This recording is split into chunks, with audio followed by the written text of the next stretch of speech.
Hi friends, ಎಲ್ಲರಿಗೂ ನಮ್ಮ YouTube channel ಕಡೆಯಿಂದ ಸ್ವಾಗತ. ನಾವು ಇವತ್ತಿನ ವಿಡಿಯೋದೊಳಗೆ ಯಾವ ಒಂದು ಟಾಪಿಕ್ ಬಗ್ಗೆ ಚರ್ಚೆ ಮಾಡ್ತಾ ಹೋಗೋಣಪ್ಪ ಅಂದ್ರೆ, ಇವತ್ತಿನ ದಿವಸ ನಮ್ಮ ಭಾರತ ದೇಶದ ಬಜೆಟ್ ಮಂಡನೆ ಆಗಿದೆ ಸ್ನೇಹಿತರೆ. ಈ ಬಜೆಟ್ ಬಗ್ಗೆ ಸಂಬಂಧಪಟ್ಟಂತೆ ಈ ವರ್ಷದ ಒಟ್ಟು ಬಜೆಟ್ ಗಾತ್ರ ಎಷ್ಟಿದೆ, ಬಜೆಟನ್ನು ಸಂವಿಧಾನದ ಯಾವ ವಿಧಿಯ ಪ್ರಕಾರ ಮಂಡನೆ ಮಾಡ್ತಾರೆ, ಈ ಬಜೆಟ್ನಲ್ಲಿ ಒಟ್ಟು ಆದಾಯ ಎಷ್ಟು ಸಂಗ್ರಹ ಆಗಿದೆ, ಸಾಲವನ್ನು ಎಷ್ಟು ತೆಗೆದುಕೊಂಡು ಬಂದಿದ್ದಾರೆ ಮತ್ತು ಯಾವ ಯಾವ ಮೂಲಗಳಿಗೆ ಎಷ್ಟು ಆದಾಯನ ಹಂಚಿಕೆ ಮಾಡಿದ್ದಾರೆ, ಈ ರೀತಿಯಾಗಿ ಪ್ರತಿಯೊಂದು ಮಾಹಿತಿಯನ್ನು ಚರ್ಚೆ ಮಾಡ್ತಾ ಹೋಗೋಣ ಸ್ನೇಹಿತರೆ. ಮೊದಲನೇದಾಗಿ ಇಲ್ಲಿ ಬಜೆಟನ್ನು ಸಂವಿಧಾನದ ಯಾವ ವಿಧಿಯ ಪ್ರಕಾರ ಮಂಡನೆ ಮಾಡ್ತಾರಪ್ಪ ಅಂದ್ರೆ 112ನೇ ವಿಧಿಯ ಪ್ರಕಾರ ವಾರ್ಷಿಕ ಬಜೆಟನ್ನು ಮಂಡನೆ ಮಾಡ್ತಾರ.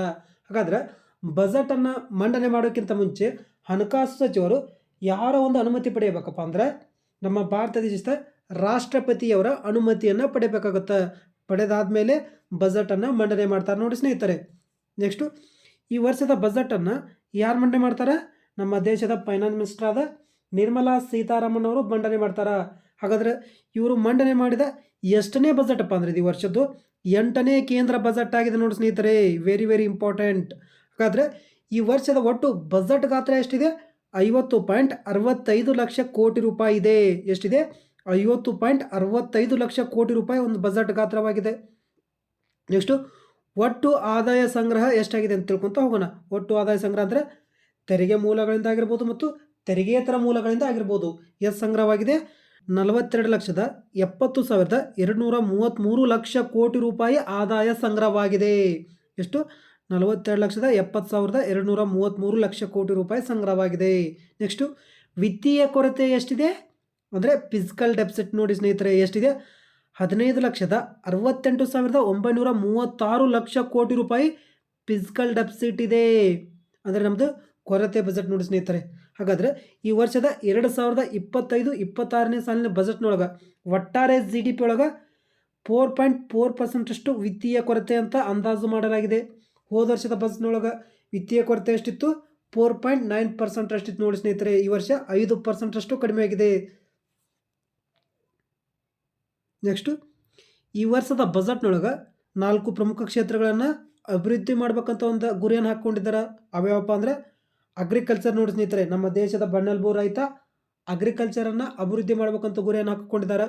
MSME ಸಣ್ಣ ಉದ್ಯಮಗಳನ್ನು ಅಭಿವೃದ್ಧಿ ಮಾಡ್ಬೇಕಂತ ಒಂದು ಗುರಿಯನ್ನು ಹಾಕ್ಕೊಂಡಿದ್ದಾರೆ. ನೆಕ್ಸ್ಟು ಇನ್ವೆಸ್ಟ್ಮೆಂಟ್ ನೋಡಿ ಸ್ನೇಹಿತರೆ, ಅಂದರೆ ಉದ್ಯೋಗವನ್ನು ಸೃಷ್ಟಿ ಮಾಡಲು ಹೂಡಿಕೆ ಮಾಡ್ಬೇಕಂತ ಒಂದು ಗುರಿಯನ್ನು ಹಾಕ್ಕೊಂಡಿದ್ದಾರೆ. ನೆಕ್ಸ್ಟು ಎಕ್ಸ್ಪೋರ್ಟ್ ನೋಡಿ ಸ್ನೇಹಿತರೆ, ಆಮದನ್ನು ಕಡಿಮೆ ಮಾಡಿ ರಫ್ತನ್ನು ಹೆಚ್ಚಿಗೆ ಮಾಡ್ಬೇಕಂತ ಒಂದು ಗುರಿಯನ್ನು ಹಾಕ್ಕೊಂಡಿದ್ದಾರೆ. ಇವು 4 ಪ್ರಮುಖ ಡೆವಲಪ್ ಮಾಡ್ಬೇಕಂತ ಒಂದು ಗುರಿಯನ್ನು ಹಾಕಿಕೊಂಡಿದ್ದಾರೆ. ನೆಕ್ಸ್ಟು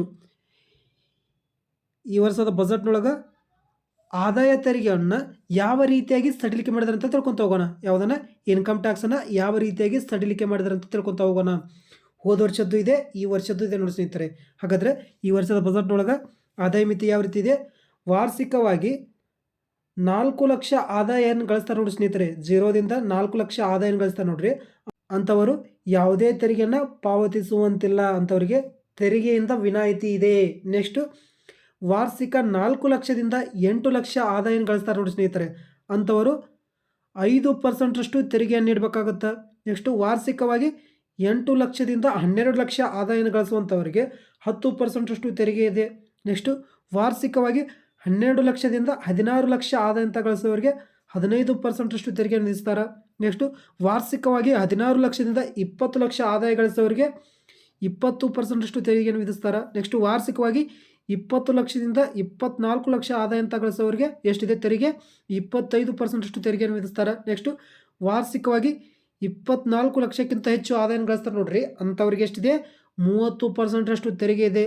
ಅದರ ಜೊತೆಗೆ ಸೆಸ್ ಕೂಡ ವಿಧಿಸ್ತಾರೆ ನೋಡಿ ಸ್ನೇಹಿತರೆ. ನೆಕ್ಸ್ಟು ಈ ವರ್ಷದ ಬಜೆಟ್ನೊಳಗೆ ಸೀನಿಯರ್ ಸಿಟಿಸನ್ಗೆ ಕೆಲವು ವಿನಾಯಿತಿಯನ್ನು ನೀಡಿದ್ದಾರೆ, ಡಿಡಕ್ಷನ್ ನೀಡಿದ್ದಾರೆ. ಅದೇನಪ್ಪ ಅಂದರೆ ತೆರಿಗೆ ಮಿತಿಯನ್ನು 50,000 ಇದ್ದದನ್ನು 1 ಲಕ್ಷ ಮಾಡಿದ್ದಾರೆ ನೋಡಿ ಸ್ನೇಹಿತರೆ. ಹೋದ ವರ್ಷದ ಬಜೆಟ್ನೊಳಗೆ 50,000 ಇತ್ತು, ಈಗ ಅದನ್ನು 1 ಲಕ್ಷ ಮಾಡಿದ್ದಾರೆ. ನೆಕ್ಸ್ಟು TDS ಅನ್ನು ಕೂಡ ಹೆಚ್ಚಿಗೆ ಮಾಡಿದ್ದಾರೆ ನೋಡಿ ಸ್ನೇಹಿತರೆ. ಯಾವುದು, ಟ್ಯಾಕ್ಸ್ ಡಿಡಕ್ಟೆಡ್ ಸೋರ್ಸನ್ನು. ಮೊದಲೇ ಎಷ್ಟಿತ್ತು, 2,40,000 ಇತ್ತು ನೋಡಿ ಸ್ನೇಹಿತರೆ. ಈಗ ಅದನ್ನು 6 ಲಕ್ಷಕ್ಕೆ ಹೆಚ್ಚಿಗೆ ಮಾಡಿದ್ದಾರೆ, ಯಾವುದನ್ನೇ TDS ಅನ್ನು. ನೆಕ್ಸ್ಟು ಈ ವರ್ಷದ ಬಜೆಟ್ಗೆ ಯಾವ ಯಾವ ಮೂಲಗಳಿಂದ ಎಷ್ಟೆಷ್ಟು ಆದಾಯ ಸಂಗ್ರಹವಾಗಿದೆ ಅಂತ ಸ್ವಲ್ಪ ನೋಡ್ಕೊತಾ ಹೋಗೋಣ. ಹಾಗಾದರೆ ಮೊದಲೇದಾಗಿ ಇಲ್ಲಿ ಬಾರೋವಿಂಗ್ ಆ್ಯಂಡ್ ಅದರ್ ಲಯಬಿಲಿಟಿ ಸ್ನೇಹಿತರೆ, ಇದರಿಂದ 27% ಆದಾಯವನ್ನು ಸಂಗ್ರಹ ಮಾಡಿದ್ದಾರೆ. ಬಾರೋವಿಂಗ್ ಆ್ಯಂಡ್ ಅದರ್ ಲೈಬಿಲಿಟಿ ಅಂದರೆ ಯಾವ ರೀತಿಯಪ್ಪ ಅಂದ್ರೆ ನಮ್ಮ ಭಾರತ ಸರ್ಕಾರ ತನ್ನ ಸರ್ಕಾರದ ಪತ್ರಗಳನ್ನು ಸಾಲವಾಗಿಡುತ್ತೆ. ಇಲ್ಲಿ ಫಾರ್ ಎಕ್ಸಾಂಪಲ್ ಯಾವುದೇ ಸಾರ್ವಜನಿಕ ಕಂಪ್ನಿಗಳಾಗಿರ್ಬೋದು, ಆರ್ ಬಿ ಐ ಆಗಿರ್ಬೋದು, ಸಾರ್ವಜನಿಕ ಉದ್ಯಮಗಳಲ್ಲಿ ಅಡಮಾನವಿಟ್ಟು ಅದರಿಂದ ಸಾಲವನ್ನು ತೆಗೆದುಕೊಂಡು ಬರುತ್ತೆ. ವಿದೇಶದಲ್ಲಿ ಅಡಮಾನವಿಟ್ಟು ಅಲ್ಲಿಂದನೂ ಸಾಲ ತಂದಿರುತ್ತೆ. ಈ ರೀತಿಯಾಗಿ ಸಾಲವನ್ನು ತೆಗೆದುಕೊಂಡು ಬಂದಿರುತ್ತೆ. ನೆಕ್ಸ್ಟು 9% ಆದಾಯವನ್ನು ನಾನ್ ಟ್ಯಾಕ್ಸ್ ರಿಸಿಪ್ಟಿಂದ ಆದಾಯ ಸಂಗ್ರಹ ಮಾಡಿದೆ. ನಾನ್ ಟ್ಯಾಕ್ಸ್ ರಿಸಿಪ್ಟ್ ಅಂದರೆ ಯಾವ ರೀತಿಯಪ್ಪ ಅಂದರೆ ತೆರಿಗೆಯೇತರ ಮೂಲಗಳನ್ನು ಹೊರತುಪಡಿಸಿ ಇತರ ಮೂಲಗಳಿಂದ ಗಳಿಸುವ ಆದಾಯವಾಗಿರುತ್ತೆ. ಫಾರ್ ಎಕ್ಸಾಂಪಲ್ ಯಾವ ರೀತಿಯಪ್ಪ ಅಂದ್ರೆ ಸರ್ಕಾರ ಒದಗಿಸುವ ಕೆಲವು ಸೇವೆಗಳಿದ್ದಾವೆ, ಅವೆಲ್ಲರಿಗೂ ಗೊತ್ತಿದೆ. ಏನಾಗಿರ್ಬೋದು, ಪೊಲೀಸ್ ಆಗಿರ್ಬೋದು, ಡಿಫೆನ್ಸ್ ಆಗಿರ್ಬೋದು, ಮತ್ತು ರೈಲ್ವೆ ಆಗಿರ್ಬೋದು, ಮತ್ತು ಆಸ್ಪತ್ರೆ ಸೇವೆ ಆಗಿರ್ಬೋದು, ಬ್ಯಾಂಕ್ ಸೇವೆ ಆಗಿರ್ಬೋದು. ಈ ಸೇವೆಯನ್ನು ಒದಗಿಸ್ತಲ್ಲ, ಇವುಗಳಿಂದ ಬಂದ ಆದಾಯ ಇರುತ್ತೆ. ಇದನ್ನು ನಾನ್ ಟ್ಯಾಕ್ಸ್ ರಿಸಿಪ್ಟ್ ಅಂತ ಕರೀತಾರೆ. ನೆಕ್ಸ್ಟು ನಾನ್ ಡೆಬಿಟ್ ಕ್ಯಾಪಿಟಲ್ ರಿಸಿಪ್ಟ್ ಸ್ನೇಹಿತರೆ, ಇದರಿಂದ 1% ಆದಾಯವನ್ನು ಸಂಗ್ರಹ ಮಾಡಿದೆ.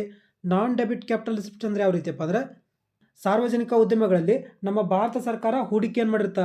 ಆ ಹೂಡಿಕೆಯನ್ನು ಹಿಂತೆಗೆದುಕೊಳ್ಳುತ್ತೆ ಮತ್ತು ಸಾಲವನ್ನು ನೀಡಿರುತ್ತೆ. ಆ ಸಾಲವನ್ನು ಮರುಪಡೆಯುತ್ತೆ. ಇದರ ಮೂಲಗಳಿಂದ ಬಂದ ಆದಾಯವಾಗಿರುತ್ತೆ ನೋಡಿ ಸ್ನೇಹಿತರೆ, ಯಾವುದು ನಾನ್ ಡೆಬ್ಟ್ಸ್ ಕ್ಯಾಪಿಟಲ್ ರಿಸಿಪ್ಟ್ ಆಗಿರುತ್ತೆ. ನೆಕ್ಸ್ಟು ಕಸ್ಟಮ್ಸಿಂದ 4% ಆದಾಯವನ್ನು ಸಂಗ್ರಹ ಮಾಡಿದ್ದಾರೆ. ಕಸ್ಟಮ್ಸ್ ಡ್ಯೂಟಿ ಅಂದರೆ ಯಾವ ರೀತಿಯಪ್ಪ ಅಂದರೆ ಅಂತಾರಾಷ್ಟ್ರೀಯ ಗಡಿಯುದ್ದಕ್ಕೂ ಸರಕುಗಳನ್ನು ಸಾಗಿಸುವಾಗ ವಿಧಿಸುವ ತೆರಿಗೆ ನೋಡಿ ಸ್ನೇಹಿತರೆ. ಇವುಗಳಿಂದ ಬಂದ ಆದಾಯ ಎಷ್ಟು? 4% ಆಗಿದೆ ನೋಡಿ ಸ್ನೇಹಿತರೆ. 100 ರೂಪಾಯಿದಲ್ಲಿ 4 ರೂಪಾಯಿ ಕಸ್ಟಮ್ಸಿಂದನೇ ಬಂದದ. ನೆಕ್ಸ್ಟು 17% ಆದಾಯ ಕಾರ್ಪೊರೇಷನ್ ಟ್ಯಾಕ್ಸಿಂದ ಸಂಗ್ರಹವಾಗಿದೆ.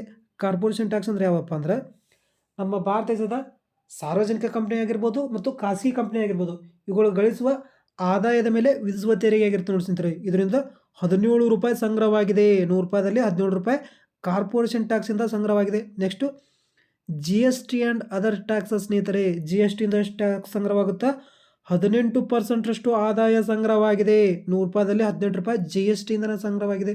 ನೆಕ್ಸ್ಟು ಯೂನಿಯನ್ ಎಕ್ಸೈಸ್ ಡ್ಯೂಟೀಸ್, ಇದರಿಂದ 5% ಆದಾಯ ಸಂಗ್ರಹ ಮಾಡಿದ್ದಾರೆ.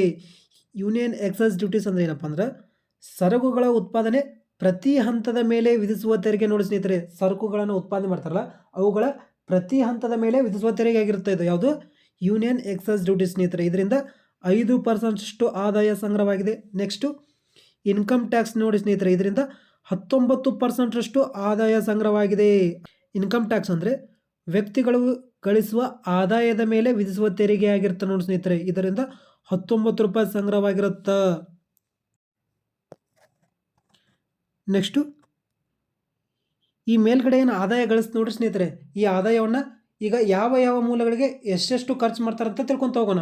ಹಾಗಾದ್ರೆ ಮೊದಲೇದಾಗಿಲಿ ಇಂಟ್ರೆಸ್ಟ್ ಇನ್ ಪೇಮೆಂಟ್ಗೆ 20% ಹಂಚಿಕೆ ಮಾಡ್ತಾರೆ, ಅಂದ್ರೆ ಖರ್ಚು ಮಾಡ್ತಾರೆ. ಇಂಟ್ರೆಸ್ಟ್ ಇನ್ ಪೇಮೆಂಟ್ ಅಂದ್ರೆ ಮೇಲ್ಗಡೆ 27 ರೂಪಾಯಿನ ಸಾಲ ತಂದಿತ್ತು ನೋಡ್ರಿ, ಅದಕ್ಕೆ ಪ್ರತಿಯಾಗಿ ಬಡ್ಡಿಯನ್ನು ನೀಡಬೇಕಾಗತ್ತೆ. ಅದಕ್ಕೆ ಎಷ್ಟು ಖರ್ಚು ಮಾಡ್ತಾರೆ? 20 ರೂಪಾಯಿ ನೀಡ್ತಾರೆ ನೋಡಿ ಸ್ನೇಹಿತರೆ. 100 ರೂಪಾಯಿದಲ್ಲಿ 20 ರೂಪಾಯಿ ಬಡ್ಡಿ ಕಟ್ಟಲಿಕ್ಕೆ ಹೋತು.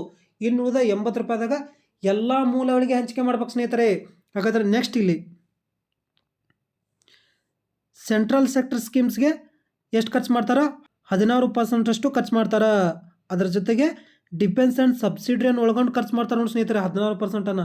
ನೆಕ್ಸ್ಟು 6% ಮೇಜರ್ ಸಬ್ಸಿಡಿ ಖರ್ಚು ಮಾಡ್ತಾರೆ. ಅಂದರೆ ನಮ್ಮ ಭಾರತ ದೇಶ ಕೆಲವು ಸಬ್ಸಿಡಿಯನ್ನು ನೀಡುತ್ತೆ, ಆ ಸಬ್ಸಿಡಿಗಳಿಗೆ 6% ಖರ್ಚು ಮಾಡುತ್ತೆ. ನೆಕ್ಸ್ಟು ಡಿಫೆನ್ಸ್ಗೆ ಎಷ್ಟು ಖರ್ಚು ಮಾಡುತ್ತೆ?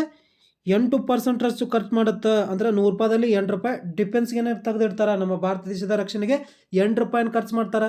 ನೆಕ್ಸ್ಟು ಎಲ್ಲ ರಾಜ್ಯಗಳ ತೆರಿಗೆಗಳಿಗೆ ಎಷ್ಟು % ಖರ್ಚು ಮಾಡ್ತಾರೆ? 22% ಖರ್ಚು ಮಾಡ್ತಾರೆ ನೋಡಿ ಸ್ನೇಹಿತರೆ. ನೆಕ್ಸ್ಟು 8% ಫೈನಾನ್ಸ್ ಕಮಿಷನ್ ಅಂತ ಇರುತ್ತೆ, ಅದಕ್ಕೆ ಖರ್ಚು ಮಾಡ್ತಾರೆ. ಅಂದರೆ ನಮ್ಮ ಭಾರತ ಸಂವಿಧಾನದ 280ನೇ ವಿಧಿಯ ಪ್ರಕಾರ ಫೈನಾನ್ಸ್ ಕಮಿಷನ್ ಸ್ಥಾಪನೆ ಆಗುತ್ತೆ. ಅದು ಎಲ್ಲ ರಾಜ್ಯಗಳಿಗೆ ಯಾವ ರೀತಿಯಾಗಿ ಹಣಕಾಸನ್ನು ಹಂಚಿಕೆ ಮಾಡ್ಬೇಕಂತದ ಒಂದು ತೀರ್ಮಾನವನ್ನು ತೆಗೆದುಕೊಳ್ಳುತ್ತೆ. ಅದಕ್ಕೆ ಎಷ್ಟು ಖರ್ಚು ಮಾಡ್ತಾರೆ? 8% ಖರ್ಚು ಮಾಡ್ತಾರೆ. ನೆಕ್ಸ್ಟು ಇನ್ನುಳಿದ 8% ಸೆಂಟ್ರಲ್ ಸ್ಪಾನ್ಸರ್ಡ್ ಸ್ಕೀಮ್ಸ್ಗೆ ಖರ್ಚು ಮಾಡುತ್ತೆ.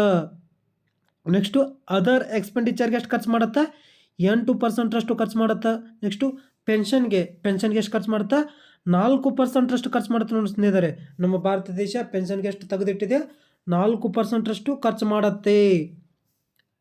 ನೆಕ್ಸ್ಟು ಈ ವರ್ಷದ ಬಜೆಟ್ನೊಳಗೆ ಯಾವ ಯಾವ ಮೂಲಗಳಿಗೆ ಎಷ್ಟೆಷ್ಟು ಹಣಕಾಸನ್ನು ಒದಗಿದೆ ಅಂತ ತಿಳ್ಕೊತ ಹೋಗೋಣ. ಅಂದರೆ ಯಾವ ಯಾವ ಸಚಿವಾಲಯಗಳಿಗೆ ಎಷ್ಟು ಹಣಕಾಸನ್ನು ಒದಗಿಸಿದೆ ಅಂತ ತಿಳ್ಕೊತ ಹೋಗೋಣ. ಹೋದ ವರ್ಷದ್ದು ಇದೆ, ಈ ವರ್ಷದ್ದು ಇದೆ. ಹಾಗಾದ್ರೆ ಅತಿ ಹೆಚ್ಚಾಗಿ ಈ ವರ್ಷದ ಬಜೆಟ್ನೊಳಗೆ ಡಿಫೆನ್ಸ್ಗೆ ನೀಡಿದಾರೆ, ಯಾವುದಕ್ಕೆ? ರಕ್ಷಣಾ ಇಲಾಖೆಗೆ ನೀಡಿದಾರೆ. ಎಷ್ಟು ನೀಡಿದಾರೆ? 4,91,732 ಕೋಟಿ ರೂಪಾಯಿ ನೀಡಿದ್ದಾರೆ. ನೆಕ್ಸ್ಟು ರೂರಲ್ ಡೆವಲಪ್ಮೆಂಟ್ ಸ್ನೇಹಿತರೆ, ಗ್ರಾಮೀಣಾಭಿವೃದ್ಧಿ ಇಲಾಖೆಗೆ 2,66,817 ಕೋಟಿ ನೀಡಿದೆ.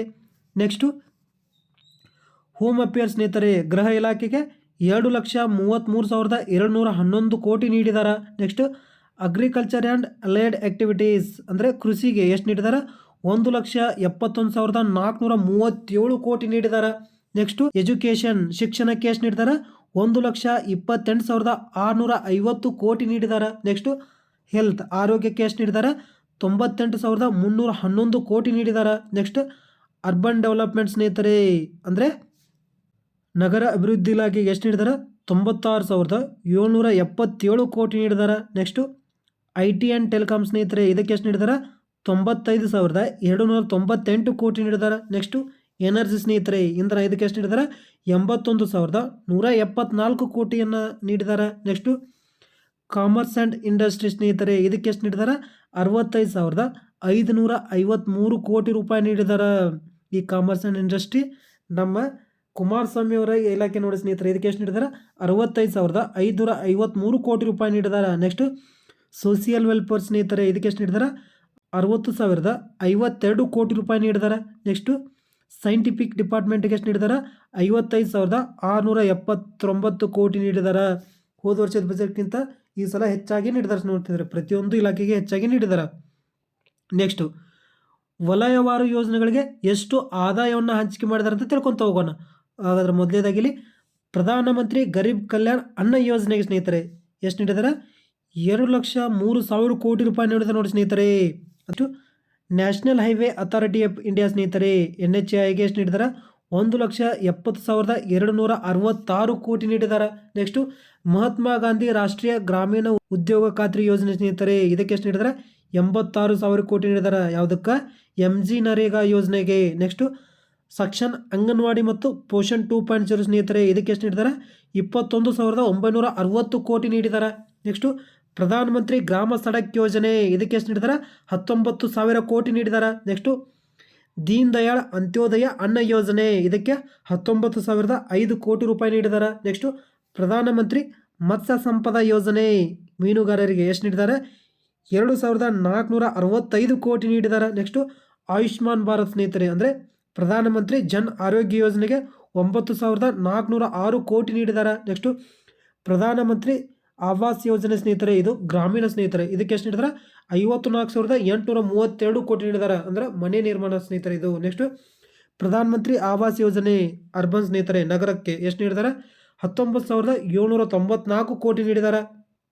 Next Swachh Bharat mission urban ಸ್ನೇಹಿತರೆ ನಗರಕ್ಕೆ ಎಷ್ಟು ನೀಡಿದ್ದಾರೆ? 5,000 ಕೋಟಿ ರೂಪಾಯಿ ನೀಡಿದ್ದಾರೆ. ನೆಕ್ಸ್ಟ್ ಸ್ವಚ್ಛ ಭಾರತ ಮಿಷನ್ ಗ್ರಾಮೀಣ, ಇದಕ್ಕೆ ಎಷ್ಟು ನೀಡಿದ್ದಾರೆ? 7,192 ಕೋಟಿ ರೂಪಾಯಿ ನೀಡಿದ್ದಾರೆ. ನೆಕ್ಸ್ಟು PM E-ಬಸ್ ಸೇವಾ ಯೋಜನೆ ಸ್ನೇಹಿತರೆ, ಇದಕ್ಕೆ 1,310 ಕೋಟಿ ರೂಪಾಯಿ ನೀಡಿದ್ದಾರೆ. ನೆಕ್ಸ್ಟು ಪ್ರಧಾನಮಂತ್ರಿ ಕಿಸಾನ್ ಸನ್ಮಾನ್ ನಿಧಿ ಯೋಜನೆ ಸ್ನೇಹಿತರೆ, ವೆರಿ ವೆರಿ ಇಂಪಾರ್ಟೆಂಟ್, ಇದಕ್ಕೆ ಎಷ್ಟು ನೀಡಿದ್ದಾರೆ?